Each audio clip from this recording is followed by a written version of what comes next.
এই মুহূর্তে রক্ত ঝরলো বীরভূমে। প্রথম দফার নির্বাচনে এই প্রথম রক্ত ঝরলো বীরভূমে। আক্রান্ত হয়েছেন ভারতীয় জনতা পার্টির নির্বাচনী এজেন্ট।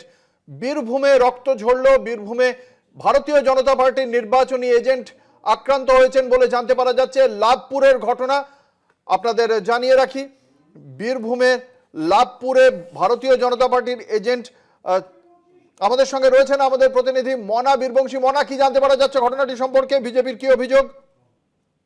দেখো অঙ্কুর, নিঃসন্দেহে এই মুহূর্তে দাঁড়িয়ে অত্যন্ত গুরুত্বপূর্ণ এবং বড় খবর সেটা কিন্তু বলা যেতে পারে। কারণ তুমি জানো যে বিশেষ করে নির্বাচন কমিশন বলেছিল যে রক্তপাতহীন অবাধ এবং সুস্থ নির্বাচন তারা কিন্তু করবেন, কিন্তু কার্যত সেই যে কথা দিয়েছিল সেই কথা কিন্তু রাখতে পারলো না কমিশন, সেটা কিন্তু বলা যেতে পারে। প্রথম দফা নির্বাচনেই বীরভূমে যে 11টি বিধানসভা কেন্দ্র নির্বাচন চলছে সেখানে কিন্তু রক্ত জ্বললো।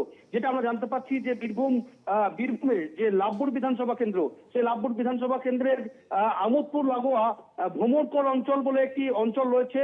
সেখানেই যেটা আমরা জানতে পারছি 68 নম্বর বুথে বিজেপির একজন নেতা কার্যকর্তা বুথ এজেন্ট বিশ্বজিৎ মন্ডল, তাকে ঘিরে ধরে ব্যাপক মারধর করা হয়েছে, তার মাথা ফাটিয়ে দেওয়া হয়েছে। আমরা দেখতে পাচ্ছি ছবিতে যে রক্ত ঝরছে তার, এবং ইতিমধ্যেই তাকে সেখান থেকে রেস্কিউ করে নিয়ে যাওয়া হচ্ছে সিউড়ি হাসপাতালে, সেখানে তার চিকিৎসা হবে। দেখো অবশ্যই এই সেই সময় কেন্দ্রীয় বাহিনীর ভূমিকা কি ছিল মনা? দেখো সেটাই এখন সবচেয়ে বড় প্রশ্নের কারণ। তুমি বুঝতে পারছো যে রাজ্য পুলিশ এই মুহূর্তে দাঁড়িয়ে যেহেতু একদম বুথের বাইরে, খুব স্বাভাবিকভাবেই সেখানে কেন্দ্র বাহিনীর ভূমিকায় কিন্তু সবচেয়ে বড় প্রশ্ন উঠছে। কারণ কেন্দ্র বাহিনী সেই সময় কোথায় ছিল? তার কারণ হচ্ছে যে বিশ্বজিৎ মন্ডল, যিনি 2021-এর বিধানসভা নির্বাচনে লাভপুর বিধানসভা কেন্দ্রের বিজেপি প্রার্থী ছিলেন, তিনি এখন বুথ এজেন্ট রয়েছেন। তিনি খবর পেলেন যে ভ্রমণকর অঞ্চলে 68 নম্বর বুথে গন্ডগোল চলছে। তিনি যখন সেখানে গেলেন তখন তাকে যেটা বিজেপি তরফ থেকে অভিযোগ করা হচ্ছে, তৃণমূলের যারা সেখানে ছিল তারাই ঘিরে ধরেছিল এবং তাকে মারধর করলো। কিন্তু সেই সময় কেন্দ্র বাহিনী কোথায় ছিল? এটাই এখন সবচেয়ে বড় প্রশ্ন।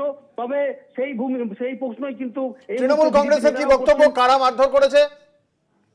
দেখো অবশ্যই আমরা যেহেতু লাভপুর বিধানসভা কেন্দ্র, তুমি বুঝতে পারছো এখানকার যিনি তৃণমূল প্রার্থী রয়েছেন তার নাম হচ্ছে অভিজিৎ সিনহা অর্থাৎ রানা সিংহ।